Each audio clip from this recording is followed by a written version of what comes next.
하나님 아버지, 이 시간에도 주님 주일 예배 드리고 또한 친교하고 아버지 남아서 주님 앞에 40일 기도의 한 부분을 그 몫을 채우려고 주님 앞에 나왔습니다. 주님, 육신도 피곤하고 또한 주님 앞에 의지적으로 주님 앞에 또한 성령을 의지하여 나아가오니 아버지, 이 시간도 우리의 마음과 생각을 힘있게 하시고 진리로 우리를 채워주시며 하나님의 은혜로 우리를 적셔 주시옵소서. 그래서 성령님 우리의 마음을 새롭게 해주시고 성령님, 우리가 드렸던 찬양과 같이 성령 하나님 우리 가운데 은혜를 베풀어 주옵소서. 예수님의 이름으로 기도했습니다. 아멘. 한번 저를 따라 한번 해보시면 좋겠습니다. 할렐루야! 할렐루야! 아멘.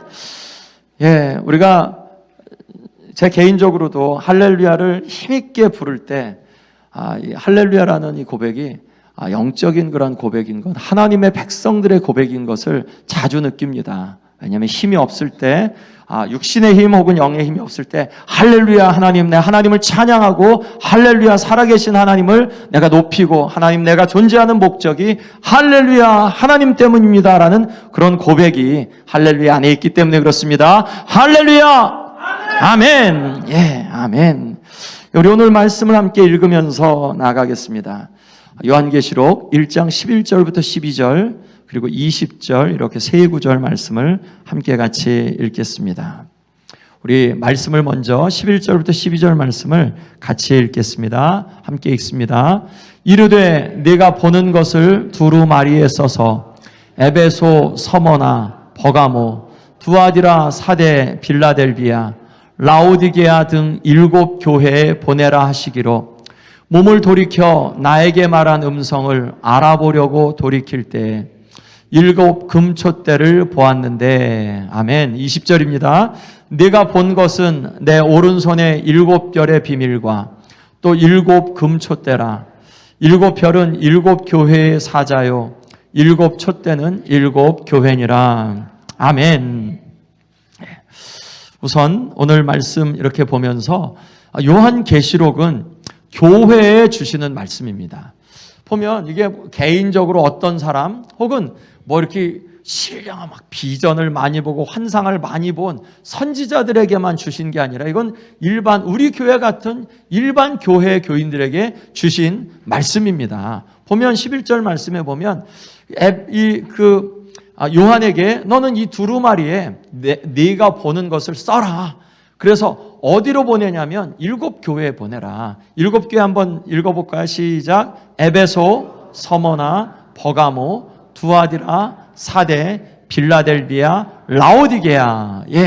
이렇게 7 교회에 보내라고 한 거니까 이 메시지는 누구를 위한 메시지냐? 교회의 메시지다. 근데 요한계시록의 메시지가 교회의 메시지인데 요한계시록의 메시지가 제일 가려졌죠. 그러니까 요한계시, 하나님은 문을 열어주시고 4장 1절 말씀에서도 사도 요한이 본 것은 하늘에 문이 열린 문을 봤거든요. 열어주셨는데 이 요한계시록은 우리에게 좀 닫혀진 것 같은 그러한 그 인상을 주죠. 그런데 이 교회가 열린 문을 통해 요한계시록은 보고 또한 이해하라고 주셨다. 그리고 12절 말씀에서 말한 음성을 알아보려고 돌이킬 때 뭘 봤죠? 요한이 7 금촛대가 뭐를 의미하죠? 7 교회를 의미하죠. 7 교회를 의미하죠. 그러니까 사도 요한이 봤는데 예수님이 이 7 금촛대를 다니고 계시죠. 그러니까 이 요한계시록의 메시지는 교회에게 주시는 메시지다. 아멘. 또 20절 말씀에서도 네가 본 것은 내 오른손의 7 별의 비밀, 7 금촛대라 라고 말씀하면서 이 7 금촛대를 봤으니 너는 이 7 금촛대에 대해서 기록해라. 그래서 이 7 교회에 대한 예수님의 메시지를 기록했죠. 그게 2장과 3장의 말씀이죠. 자, 이제 여기까지 넘어왔는데 7 교회 다시 한번 해볼까요? 시작. 에베소, 서머나, 버가모, 두아디라, 사데, 빌라델비아, 라오디게아. 예, 이렇게 7교회. 내일은 이제 뭐 7교회에 대한 개관을 이야기하겠고, 그리고 이제 화요일부터는 한 교회 한 교회씩 나눌 텐데, 자, 이 요한계시록은 서신서이다. 서신서, 교회에게 주시는 보내는 편지. 그렇죠. 교회 이야기로 가득 차 있다. 아마 여러분들이 들어오시면서 한 장 받으신 것들이 있을 텐데, 예, 제가 이렇게 1장부터 쭉 봐서 22장까지, 21장, 22장은 이제 교회 주시는 말씀이니까 20장까지 해서 요한계시록 안에 있는 교회 메시지들을 한번 적어봤었어요. 예, 굉장히 많은, 거의 모든 장들에서 이 교회의 이야기들이 요한계시록 안에, 요한계시록 안에는 교회 이야기로 가득 차 있고, 이 말씀은 교회에 주시는 말씀인 것을 볼 수 있습니다. 예, 우리 뒤에 한 분이 이렇게 좀 갖다 주시면 좋겠습니다. 예, 그렇죠. 그리고 이 요한계시록은 그냥 뭐 헬라어 잘하는 분 몇 분들, 혹은 뭐 이렇게 환상 이런 거 좋아하시는 그런 사람들만 이 말씀을 배울 게 아니라 구체적인 청중이 있고 대상이 있는, 교회에게 주신 말씀, 종들에게 주신 말씀. 그러니까 우리가 교회라고 믿으면 요한계시록 말씀은 우리가 배워야 하고, 우리가 그리스도의 종이라고 생각하면 요한계시록의 말씀은 우리에게 준 거라고 믿어야 된다는 말씀이죠. 그러니까 요한계시록의 말씀을 간과하지 말라. 요한계시록은 성경 전체의 결론이기도 하고, 또한 성경 전체의 그러한 종합적인 이야기들이 있기도 하고, 요한계시록 안에는 정말 중요한 주제들의 마지막 이야기가 있다. 요한계시록은 그리스도께서 교회에게 주시는 마지막, 교회에 대한 마지막 메시지가 어디에 있다고요? 요한계시록에 있다. 그러면 마지막 이야기가 되게 중요하잖아요. 교회에 대해서 말씀하셨는데 마지막 말씀이 요한계시록에 있다. 교회에 대한. 그럼 우리는 요한계시록 말씀을 읽고 교회가 뭐냐, 교회가 어떻게 해야 되냐, 이 메시지를 들어야 되는 거죠. 그런 부분에서 이 요한계시록 말씀은 교회로 가득 차 있다. 예수님의 사역을 우리가 볼 때 예수님의 사역으로 태동된 그룹이, 즉 예수님의 사역의 열매가 교회죠. 사도행전 말씀은 어떻게 교회가 생겼는지, 그리고 어떻게 교회가 발전하고 어떻게 확장되었는지, 어떻게 땅끝까지 교회가 세워졌는지에 대한 메시지가 사도행전이라면, 예수 그리스도의 사역을 통하여서 제자들이 생겨났고, 제자들을 통하여서 오순절 마가의 다락방에서 또 일단의 무리들이 생기고, 그것이 교회라고 일컬어진 거죠. 즉 교회는 예수님 사역의 열매이다. 맞죠? 저희들도 예수님 사역의 열매죠. 아멘. 예. 자, 예수님의 세 가지 사역은 마태복음 4장 23절 말씀에 의하면 가르침과 선포와 치유였죠. 예수 그리스도께서 갈릴리 온 땅을 돌아다니시면서 말씀을 가르쳐 주셨고, 하나님의 복음을 선포하셨고, 하나님의 나라를 선포하셨고, 또한 병든 자들을 치유하셨죠. 이런 사역의 결과로 믿는 자들이 생겼고, 이런 사역의 결과로 그런 믿는 자들이 모여서 교회를 이루었다. 믿는 자가 개인적으로 존재하냐? 아니다. 예수님은 교회라는 공동체, 신앙의 공동체를 통해서 우리에게 신앙생활을 하게 하셨다. 교회가 만약 내가 그냥 혼자서 신앙생활을 할 수 있는 개인적인 영성이 가능하냐? 신앙생활에선, 성경에선 개인적인 영성을 인정하지 않는다. 영성의 확립은, 영성이 개발되어지고 주님 앞에 영적으로 성숙해지는 것은 반드시 공동체가 필요하다. 왜냐하면 나와 다른 사람들과 예수 그리스도 안에서 하나로 맞춰가는 가운데서 우리가 거기에서 깨어지니까. 그 깨어짐이 없이는 영적인 성숙함이 없다. 무슨 고차원적으로 환상을 많이 봐서 무슨 하나님의 음성을 들어서 우리가 성숙해지는 거냐? 하나님의 나라에서의 성숙은 다른 사람들과의 관계를 통하여서, 나와 다른 사람들과의 관계를 통하여서 성숙해진다라고 말씀해 주죠. 그래서 우리의 신앙생활 속에서는 교회가 필수이다. 아멘. 이거 제가 목사라서 그런 게 아니라 성경적인 결론이고, 저에 대한 이러한 교회가 필수이다, 혹은 교회가 이 세상의 소망이라는 것에 대해서 반박할 그런 근거가 있으면 말씀해 보세요. 현상적으로는 반박할 수 있죠. 성경적으로는 결코 반박할 수 없죠. 왜냐하면 성경 안에서는 하나님이 항상 공동체로 부르셨고, 그리고 복수의 그런 사람들이 함께 모여서 서로 다른데 동일한 주님을 가운데 모시고 서로 다른 사람들이 주님을 어떻게 잘 모셔야 되나라는 것을 생각하는 것이 교회이니까. 교회의 5가지 사역은 우리가 스윗이라고 일컫는 예배, 선교, 교육, 교제, 봉사죠. 우리가 예수님의 사역을 따라서 우리도 그런 사역을 한다. 교회의 주권이 누구에게 있냐? 예수님이 교회의 주인이긴 하시죠. 머리이시니까. 그런데 성경에 이런 표현이 있죠. 예수님이 피로 사서 하나님 아버지께 드리셨다. 예수님이 피로 우리를 값주고 사셨다. 그래서 값주고 사셔서 예수님이 탁 가지고 계신 게 아니라 우리를 누구에게 드리셨다고요? 하나님 아버지께. 근데 이게 축복이죠. 왜냐하면 우리는 이제 예수님이 피로 값주고 사셔서 아버지께 드리셨으니까 아버지의 자녀가 된 거죠. 아멘. 그리고 아버지의 자녀니까 아버지의 영광 집에서 우리들이 귀한 하나님의 정말 놀라운 혜택을 받고 있죠.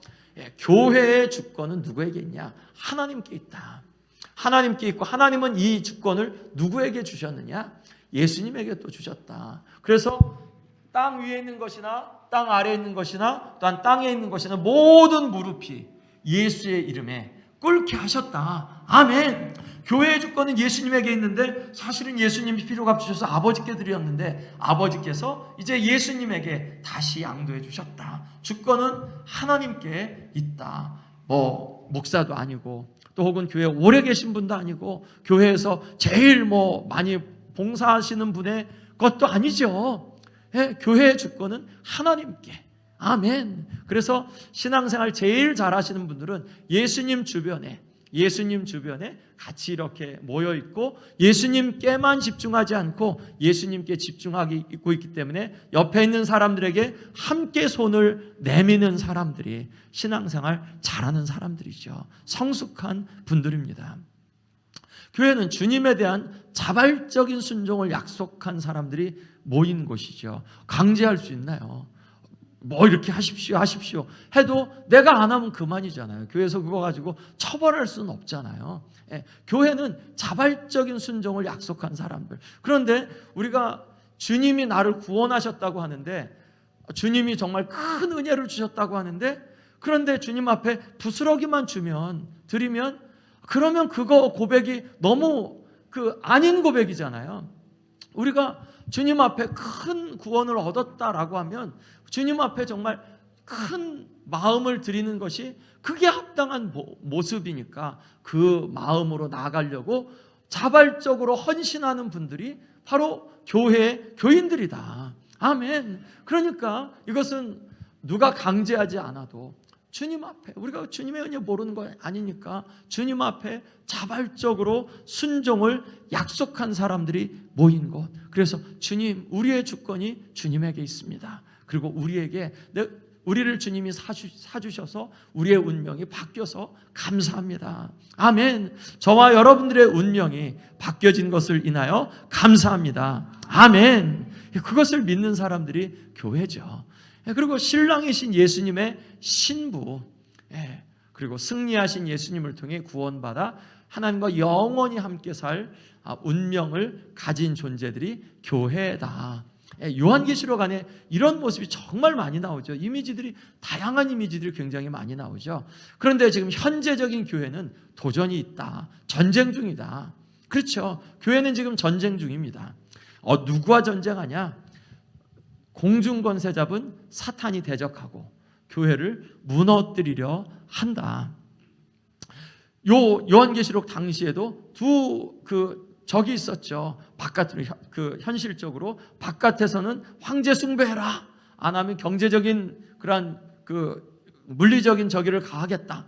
혹은 유대인들이 너희들은 이단이잖아 하면서 교회에 있는 사람들을 핍박하죠. 외적인 그런 핍박, 내적으로는 니골라당 혹은 이세벨을 섬기는 것, 이런 이단적인 그러한 불완전한 복음, 조금 닮았는데 아주 닮지 않은 불완전한 복음으로 인해서 교회 안에서 무너지는 것, 이 세상의 혼합주의적인 사상이 교회 안에 들어온 것. 지금 우리 교회나 또 이 세상에 있는 교회들 안에 다 혼합적인 사상이 들어왔죠.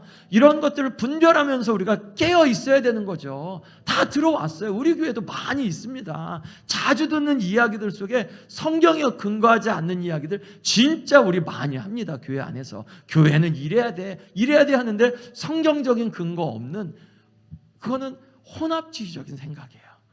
그런 거 저도 마찬가지로 똑같죠. 주님 앞에서 깨어서 우리는 지금 전쟁 중이다. 하나님 안에서 깨어서 순결한 교회, 주님의 교회, 주님이 주인이신 교회, 그래서 주님을 바라보고 주님 주변에 모여있는 성도들, 저와 여러분들이 돼야겠죠. 사실은 40일 이렇게 하는 이유도 주님 옆에 있고 주님을 보려고 하고, 그러지 않으면 자꾸 다른 곳을 보면, 그러면 혼합주의적인 다른 데서 본 거를 교회로 자꾸 제가 갖고 오니까, 제가 갖고 오는 게 제일 교회 안에서는 큰 적이죠.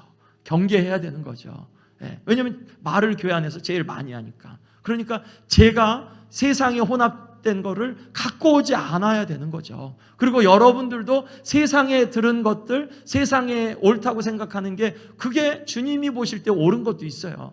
그렇지만 다 옳지는 않죠. 분별해서 주님이 옳다고 생각하는 것으로 이렇게 자꾸 몰아와야 되는 게, 그게 교회인데, 바른 교회인데, 우리가 지금 그런 싸움을 싸우고 있는 거죠. 교회 내적, 외적으로. 우리 지금 교회를 향하여서 이 세상이 정말 적대적인 그런 모습들을 보이는 것 많이 보죠. 자업자득이죠. 우리가 잘못한 게 정말 많죠. 우리가 세상이 우리를 이렇게 잡아먹으려고 합니다. 이런 말 하기 하나님 앞에 너무 부끄러워요. 왜냐하면 우리가 잘못한 게 너무나도 많아서, 이 세상에서 잘못한 게 너무나도 많아서 이 세상이 우리를 대적한다, 나쁜 세상, 이렇게 말하기가 너무 어려워요. 공중권세 잡은 사단, 그리고 이 세상은 가시와 엉겅퀴가 나죠. 우리가 잘못 안 했는데도 병 걸리기도 하죠. 우리가 잘못 안 했는데도 사고가 나기도 하죠. 우리가 잘못 안 했는데도 고난이 있기도 하죠. 왜 그러냐면 죄의 결과죠. 죄로 인하여서 이 세상에 가시와 엉겅퀴가 나니까, 어떤 거는 우리가 잘못해서 우리가 벌을 받기도 하는데, 그런데 잘못 안 했는데도 우리가 그 아픔을 겪을 때도 있잖아요. 가시와 엉겅퀴가 나는 세상에서 순수함을 지켜내지 못할 때가 많이 있죠. 우리가 그런 데서 불평하기도 하고 어려움을 호소하기도 하고 주님을 떠나기도 하는 것들도 굉장히 많죠. 그리고 욕심과 자아가 난무하죠. 우리 안에서 우리의 자아, 그리고 역사 속에서 성경적인 교회의 본을 보인 적이 흔치 않아요. 저 이렇게 그냥 교회사를 공부하면서 볼 때는 제일 부러운 때가 1700년대, 1800년대 영국과 미국의 상황, 혹은 이 독일 그쪽에 있는 경건주의 학파나 혹은 이제 청교도들, 완전하진 않은데 거기에도 굉장히 많은 모순들도 많은데, 그나마 정말 하나님 앞에서 이렇게 깨어서 있으려고 했던, 사회의 변화를 일궈냈던 시대가 아니었나라는 생각들을 해보게 됩니다. 물론 그 안에도 정말 많은 그러한 저기들이 많이 있었죠. 그럼에도 불구하고 우리가 정말 순전한 교회를 지켜내고 싶은데 그러기가 정말 쉽지 않았다. 흔치 않다. 저와 여러분들의 과제는 이 흔치 않는 일을 이 시대 가운데 우리가 섬기는 가운데서 해내고 싶다는 그러한 열망이 있는 것인 줄로 믿습니다. 우리가 부족해도 이 목표 포기할 수 없죠. 저는 주님 앞에서, 하나님, 이 시대 속에서 것들을, 이런 어려움들을 브레이크드루하고 돌파해내고, 주님, 이 가운데서 완전한 교회는 아니라도 주님, 순전한 교회, 주님을 더 잘 바라보는 조금 더 순수한 교회가 됐으면 좋겠습니다. 우리가 함께 그런 교회를 이루어 나갔으면 좋겠습니다라는 그러한 소원이 있습니다. 아멘. 당시 교회들의 도전을 보면 사도행전 생전에 박해가 있었죠. 네로 때 이제 불 낸 거를 기독교인에게 탓을 돌려서, 그런데 이때 네로 때는 그 도시 로마시에 국한되었어요. 그런데 도미티안 황제 때는 이제 주화를 만들어서 내가 모든 신들의 아버지다라고 나를 숭배해라라고 직접적으로 주화도 만들고, 또한 이 사람들에게 그렇게 권고도 했었어요. 고난과 박해의 시대였다.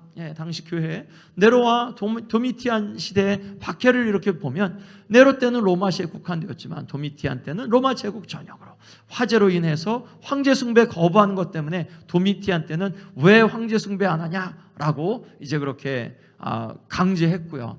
그리고 그것 때문에 버가모 교회 같은 데는 유대교를 향해 사단의 회라 부를 정도로 이제 극한 대립이 저기 안에서 있었다, 교회들 안에서 있었다, 보여지고요. 고난과 박해의 시대였습니다. 요한이 왜 반모섬에 유배되었나? 예수님에 대한 증언, 하나님의 말씀과 예수 그리스도에 대한 증언으로 인하여서 반모섬에 유배되었다라고 말미암아 반모섬에 갇히게 된 요한, 박해로 인해 장차 이제 옥에 갇히게 될 것에 대해서 서머나교에 대해서 이제 예언하죠. 이미 순교자가 생겼죠. 서머나교회도 또한 빌라델비아 교회나 이제 그런 그 부분 속에서도 가운데서 이렇게 있죠. 자, 음녀 바벨론이 성도들의 피에 취해 있다. 음녀나 바벨론은 당시에 로마 제국을 의미하죠. 세속 정부. 성도들의 피에 취해 있다는 것은 순교자들이 발생했다는 말씀이죠. 전국적인 박해, 강압적인 우상 숭배가 요구되고 있다. 도미티안 황제 때의 박해를 잠깐 보면 로마의 전통신을 재건하려고, 그거 있죠. 우리도 요즘에 국뽕 이렇게 그런 얘기를 해서 그 애국심을 고취하는 것을 훨씬 넘어가서, 그래서 우리가 최고야 라는 이제 그런 그 마음이 있죠. 로마의 황제가 된 도미티안이, 야, 로마가 어떻게 그리스보다, 사실 로마는 그리스의 아류였었잖아요.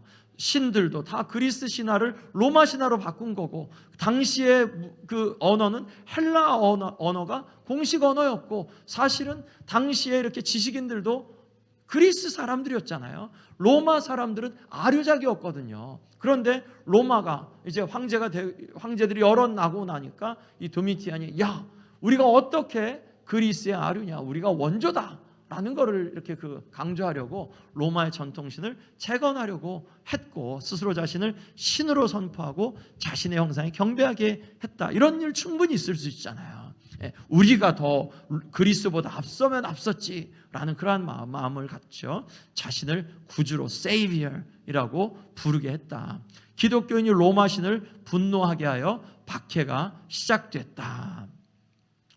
유대인들도 교회를 박해합니다. 70년도에 예루살렘 성과 성전이 무너지죠. 그래서 유대인들은 다 흩어지게 됩니다.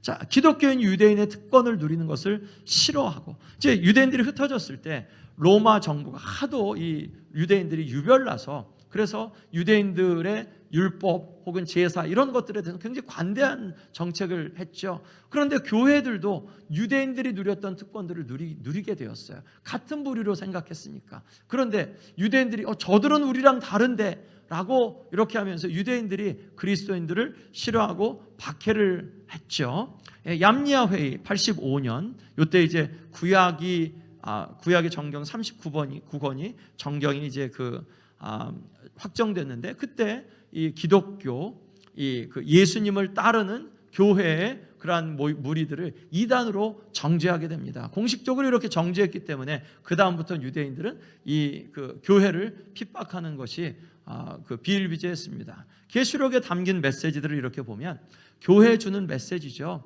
그리고 그 안에 정말 많아요. 이렇게 심판의 말씀, 멸망의 말씀보다 구원의 말씀, 복음의 말씀이 훨씬 더 많죠. 물론 복음 안에 심판도 있는 거죠. 복음의 확증, 예수님 주권의 확증, 사명의 확증, 죄사함과 승리의 확증, 보호의 확증, 영원한 운명을 확증하는 내용들로 가득 차 있습니다. 계시록에 나타난 교회의 모습을 보면 거의 모든 장에서 교회의 모습이 나타납니다. 여러분들에게 나누어드린 이런 모습들 한번 보세요. 1장 1절부터 해서 예수님의 종들에게 계시를 주신 거니까 교회에게 준 거죠. 사랑받는 자들, 예수님의 피로 죄에서 해방된 자들, 교회를 의미하죠. 하나님의 나라 제사장이 된 자들도 교회죠. 요한의 형제들도 교회죠. 7교회 교회죠. 7 금초 때 교회죠. 그리고 7별 교회 사자들이죠. 이제 2장과 3장에서 아주 풍부하게 많죠. 그래서 생략했고요. 5장 8절에 성도들의 기도, 교회의 기도죠. 예수님의 피로 써서 하나님께 드려진 자들, 교회죠. 하나님 앞에서 나라와 제사장, 땅에서 다스리는 자들, 교회죠. 증거를 인하여 죽임을 당한 영혼들의 간구, 교회의 간구죠. 흰 두루마리를 주시며 잠시 수가 차기, 어떤 수가 차는 거냐? 교회의 수가 차기까지 인맞은 14만 4천 명, 교회죠.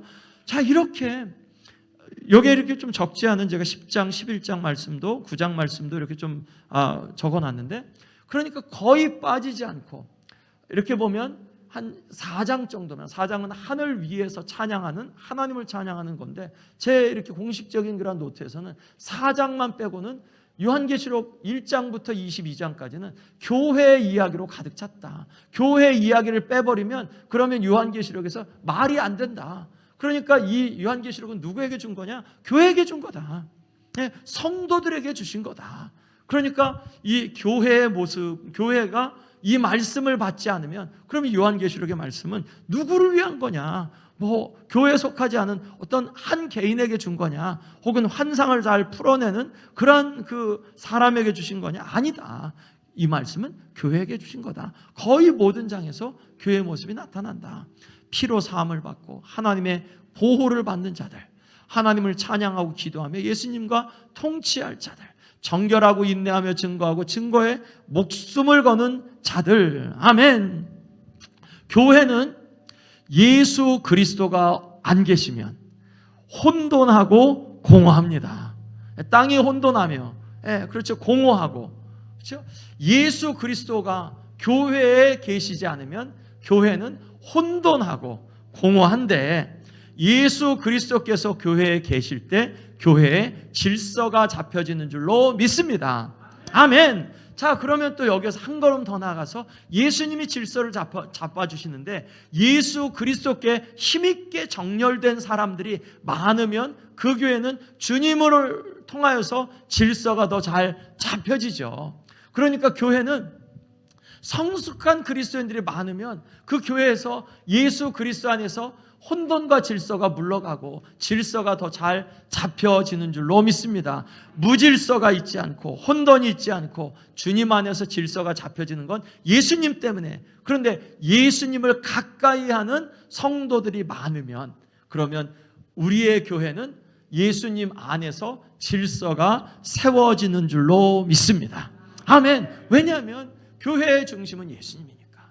예수님이 안 계시면 안 되니까. 그런데 예수님이 안 보이시는데 어떻게 그걸 아냐? 예수님이 안 보이시는 그 예수님을 가까이 하는 사람들, 그 예수님을 높이려고 하는 사람들, 예수님 주변에서 머무르는 그러한 사람들, 예수님의 가르침으로 주변 사람들과 함께 화목을 이루려고 하는 사람이 많으면 그 교회는 주님의 다스림이 더 힘있게 되는데, 그런 부분에서 저와 여러분들의 책임이 있는 거죠. 아멘. 우리가 성숙하면 그러면 주님의 질서가 교회 위에 임하는 것을 우리가 딱 믿습니다. 모든 교회는 이 2장부터 3장까지 7교회를 이야기할 때 모든 교회는 살아계신 예수님으로 특징 지어져요. 에베소 교회부터 라우디게까지 예수님을 빼지 않고, 이 말씀을 예수님이 계속 주시죠. 한번 성경 말씀을 한번 보세요. 2장 1절 말씀을 보면 예수님이 주시는데 어떤 예수님이죠? 오른손에 7뼈를 붙잡고 7 금촛대를 사이를 거니시는 분. 아멘. 자, 8절 말씀에서 서문학교에는 어떤 예수님이시죠? 처음이며 마지막이요 죽었다가 살아나신 분. 예수님이 이런 분으로 소개되고 말씀하시죠. 12절 말씀 버가목 교회는 좌우에 날선검을 가지신 분. 또 18절 두아디라 교회에서는 눈이 불꽃 같고 그 발이 빛난 추석 같은 하나님의 아들. 3장 1절 사대교회는 하나님의 7영 7뼈를 가지신 분. 누가 7뼈를 가지셨죠? 예수님. 7절 빌라돌베 교회는 거룩하고 진실하사 다윗의 열쇠를 가지신 분. 아멘. 예수님이시죠. 14절 라우디게아 교회는 아멘이요 충성되고 참된 증인, 하나님의 창조의 근본이신 분. 즉 교회에서 예수님을 빼면 교회에 힘이 없죠. 교회에서 예수님을 빼면 질서만 없지 않고 교회의 그러한 그 본질이나 혹은 특성이 사라지죠. 그러니까 교회는 예수님으로 특징 지어진다 뿐만 아니라 교회는 성령 하나님이 6절 2장 6절에서 귀 있는 자는 성령이 교회들에게 하신 말씀을 들을지어다. 자, 성령 하나님과 교회의 관계 뭐죠? 성령님은 교회에게 말씀하신다. 그렇죠? 그리고 교회는 성령님의 음성을 듣는다. 참된 교회는 성령님의 음성을 듣는다. 맞나요? 아닌가요? 맞죠. 왜냐하면 이 말씀을 보면 성령님은 참된 교회에 말씀하셔. 그리고 참된 교회 성도들은 성령님의 음성을 귀 기울여 들여 경청하고 성령님의 음성을 듣고 듣기만 하지 않고 순종하는 교회가 참된 교회야. 이 논리 성립되죠. 아멘. 그러니까 교회는 성령님과 이런 관계가 있다. 교회는 성령님의 음성을 듣고 경청한다. 오늘 말씀에서 우리가 특별히 요한계시록은 교회에 대한 이야기로 가득 찼다는 그러한 이야기를 드리려고 특별히 한 주제를 이전에 이렇게 좀 따로 떼어놨었어요. 왜냐하면 교회와 관계 없으면 현실과 관계가 없는 거니까. 그런데 이 요한계시록 말씀은 교회에 주신 말씀이고 성도들에게 주신 말씀이다. 이 세상 사람들이 괜히 막 요한계시록 그렇게 하는 것보다 그들에겐 영적인 유익이 없지만 그리스도인들에겐 이 말씀은 영적인 유익이 있다. 그러니 우리가 만약 이단이 아니라고 믿으면 이단보다도 이 말씀을 더 잘 이해해야 되는 게 맞죠. 아멘. 제가 어저께도 또 그 유튜브를 또 받았어요. 카톡 메시지로 그 요한계시록 전장 강해 신천지 또 받았는데, 뭐 거기는 그 서울, 대전, 대구 뭐 이렇게 매주마다 옮겨다니면서 이만희 총회장 직접 강의 뭐 이렇게 해서 보내주는데, 이단도 이렇게 그 요한계시록 말씀을 이렇게 열심히 아는데, 우리가 적어도 이 말씀이 왜 진리인지, 어떤 차원에서 진리인지 그 정도는 알아야 되지 않겠습니까? 그러한 마음으로 저와 여러분들이 오늘 이제 6일째 말씀을 함께 같이 나눴고요. 우리 주님 앞에 이 시간 좀 찬송 한 곡 드리면서 저와 여러분들의 마음을 같이 드리겠습니다.